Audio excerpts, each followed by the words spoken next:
শিবলিঙ্গে নিবেদিত প্রসাদ খাওয়া নিষেধ কেন? কারণ এটি চণ্ডেশ্বরের জন্য সংরক্ষিত বলে শাস্ত্রে বিশ্বাস। চণ্ডেশ্বরের অধিকার কেন বলছে শিবপুরাণ অনুসারে? শিবের মুখে বা লিঙ্গে চণ্ডেশ্বর প্রেতাত্মাদের প্রধান হচ্ছে চণ্ডেশ্বর বাস করেন, তাই তার প্রসাদ গ্রহণ করা পাপের সমান। এটা সম্পূর্ণ চণ্ডেশ্বরের অধিকার এই প্রসাদ।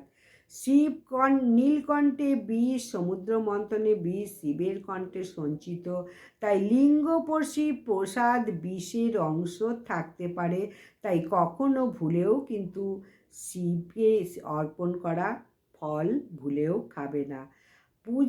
শিব পূজায় নিবেদন সম্পূর্ণ আত্মসমর্পণ, ফলে ফিরিয়ে দেওয়া হয় না বা নদীতে বিসর্জন দেওয়া হয় না। সবসময় মনে রাখবে, শিব পুরাণে শিবলিঙ্গের নিবেদিত প্রসাদ কখনো খাবে না, এটা সম্পূর্ণ চণ্ডেশ্বরের জন্য সংরক্ষিত। চণ্ডেশ্বরটা কি বলছে শিবপুরাণে একটু ভালো করে জানো।